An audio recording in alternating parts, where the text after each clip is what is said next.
Hello friends, my self advocate Manibhushan Kumar.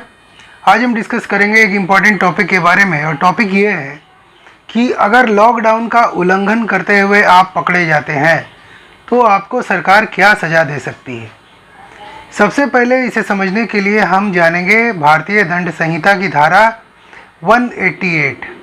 IPC 188 में साफ साफ लिखा हुआ है कि आवश्यक गतिविधियों के लिए सरकार छूट दे सकती है, जैसे कि आप किराना की दुकान से सामान ला सकते हैं, आप मेडिकल स्टोर जा सकते हैं, आप अपनी दवाई के लिए डॉक्टर से संपर्क कर सकते हैं, आप अपना चेकअप करवा सकते हैं, आप टहलने के लिए जा सकते हैं। जो आवश्यक गतिविधि है वो आप कर सकते हैं, और अनावश्यक गतिविधि जो है जैसे भीड़ जुटाना वो आप नहीं कर सकते हैं, जुलूस निकालना वो आप नहीं कर सकते हैं, लोगों को बिना मतलब का गैदरिंग करना वो आप नहीं कर सकते हैं। यानी कि उन किसी भी चीज़ को आप नहीं कर सकते जिससे ये महामारी फैले। तो आईपीसी की धारा 188 में साफ साफ लिखा हुआ है कि अगर आप लॉकडाउन का उल्लंघन करते हुए पकड़े जाएंगे तो उस परिस्थिति में आपको 1 महीने की जेल होगी और फाइन भी लग सकता है। फाइन जो है वो 200 रुपये का होगा। और अगर आप लॉकडाउन का उल्लंघन करते हुए पकड़े जाते हैं, जैसे मान लीजिए कि आप कोई भीड़ जुटा लिए, जिससे क्या हुआ कि संक्रमण फैल गया, लोगों को बीमारी होने लगी, लोगों का अहित होने लगा, लोग मरने लगे, तो इस परिस्थिति में अगर आप इस प्रकार की हरकत करते हैं तो उसे एक संज्ञेय अपराध माना जाएगा, और उसमें जो सज़ा है वो 1 महीने की नहीं होगी, 6 महीने की होगी, प्लस उसमें फ़ाइन भी लगेगा जो 1000 रुपये तक का हो सकता है। कहने का मतलब ये है कि अगर आप साधारण रूप से लॉकडाउन का उल्लंघन करते हैं तब तो आपको 1 महीने की जेल होगी, लेकिन अगर आप जानबूझ करके ऐसी गतिविधि करते हैं जिससे कई लोग संक्रमण के शिकार हो सकते हैं, या कई लोग इस बीमारी के या अन्य महामारी के शिकार हो सकते हैं जिससे लोगों का अहित हो रहा होगा, तो उस परिस्थिति में आपको 6 महीने की सज़ा हो सकती है। ये भारतीय दंड संहिता की धारा 188 यानी कि आईपीसी इंडियन पिनल कोड 188 में लिखा हुआ है। अब आप ये समझते हैं कि ये जो ऑर्डर्स हैं वो कौन देता है, तो ये आपके डिस्ट्रिक्ट का आईएएस अधिकारी देता है। जैसे डीसी दे सकते हैं, एसडीओ दे सकते हैं। जो आईएएस अधिकारी हैं वो दे सकते हैं कि आपको क्या करना है क्या नहीं करना है लॉकडाउन के दौरान।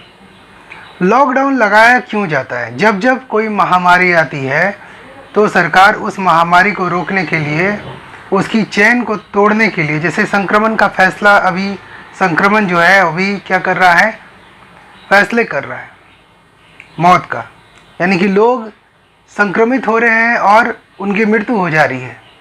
तो इस संक्रमण को तोड़ने का एक ही उपाय है कि लोग अपने घरों से कम निकले, लोगों से कम मिले। तो सरकार इसी कारण से लॉकडाउन लगाता है। या अगर कोई दंगे भड़काने की साजिश हो रही है तो उस वक्त सरकार लॉकडाउन लगा सकता है।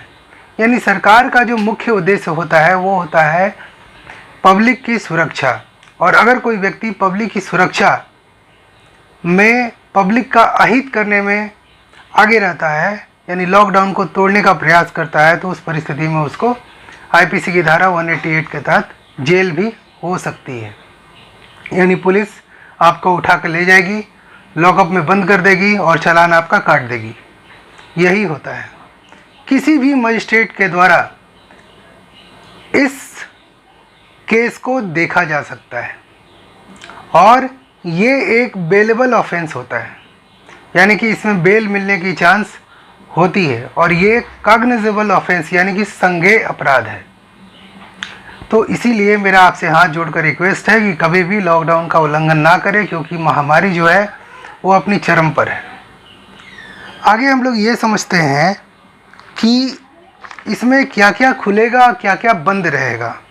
तो आईपीसी की धारा 188 में ये लिखा हुआ है कि गैर आवश्यक स्थान जैसे स्कूल, कॉलेज, कोई ऐसा बिजनेस जिससे आजीविका मतलब जो इसेंशियल नहीं है वो बंद हो सकता है, ट्रांसपोर्ट बंद हो सकता है। तो ये सारे चीज़ गैर आवश्यक स्थान है जिसको बंद किया जा सकता है। और आपको क्या करना है, सोशल डिस्टेंसिंग का पालन करना है, क्योंकि अगर आप सोशल डिस्टेंसिंग का पालन नहीं करेंगे तो उस परिस्थिति में क्या होगा, संक्रमण काफ़ी तेज़ी के साथ फैलेगा और इसे भी लॉकडाउन का उल्लंघन माना जाएगा। तो यहाँ पर हमें ये समझना है कि हमें एक जगह इकट्ठा नहीं होना है, कोई जुलूस में नहीं जाना है या कोई जुलूस का ऑर्गेनाइजेशन नहीं करना है, किसी भी प्रकार का कोई भी भीड़ इकट्ठा नहीं करना है। और जिस चीज़ को सरकार ने मना कर दिया कि जूते की दुकान नहीं खुलेगी, अगर आप खोलते हैं या किसी स्टेशनरी की दुकान नहीं खोलेगी उसके बाद भी आप अगर खोलते हैं तो आपको पुलिस उठा करके ले जाएगी और आईपीसी की सेक्शन 188 के अंतर्गत आपको पनिशेबल करवाएगी। इसीलिए लॉकडाउन में या अन्य किसी महामारी में अगर सरकार ने इस प्रकार का निर्णय लिया है तो सरकार का पूरी तरह से साथ दें और अगर हो सके तो कम से कम निकले, क्योंकि वायरस की दूसरी वेव में बहुत लोगों की जान जा चुकी है। वायरस की तीसरी वेव आने वाली है जो बच्चों को भी इफ़ेक्ट कर सकती है। इसीलिए न्यूज़ चैनल पे बार बार ये बताया जा रहा है कि पहली वेव से तो हम लोग बच गए, लेकिन दूसरी वेव में बहुत सारे लोग चले गए। जो अप्रत्याशित था, जो हट्टे कट्ठे लोग थे, वो लोग भी चले गए। और इसकी जो थर्ड वेव है वो बच्चों को इफ़ेक्ट करेगी और अभी बच्चों के लिए कोई वैक्सीन नहीं बना है। भारत सरकार की एक कमजोरी है जिसके वजह से बच्चों के लिए कोई वैक्सीन नहीं बना पाया है, क्योंकि भारत में 2 ही कंपनी है जो वैक्सीन का उत्पादन कर रही है, एक कोविशील्ड, एक कोवैक्सीन। तो इसके अलावा कोई हमारी यहाँ फैक्ट्री है नहीं। बहुत सारे सरकारों ने राज किया लेकिन कभी भी इसके बारे में ठीक से निर्णय नहीं लिया। अस्पताल ठीक से नहीं बनाए, जो अस्पताल बने हैं वो भी काफ़ी जर्जर अवस्था में है और इसी वजह से हम लोगों का नुकसान आज हो रहा है। दूसरी बात यह है कि हमारी पब्लिक भी जागरूक नहीं है, वो इस महामारी को मजाक समझते हैं। इसी वजह से बहुत सारे लोग जो है वो परेशान हो रहे हैं और उस महामारी का शिकार हो रहे हैं।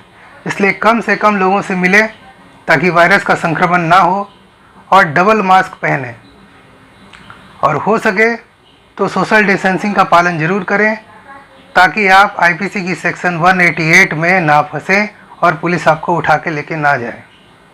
तो आज के लिए इतना ही। अगर आपको मेरा चैनल अच्छा लग रहा है प्लीज़ इसे सब्सक्राइब करें, लोगों के साथ शेयर करें ताकि लोग अवेयर हो सके, उनको पता चल सके कि अगर कानून को तोड़ते हैं तो उनको क्या सज़ा मिलती है। Thank you. जय हिंद।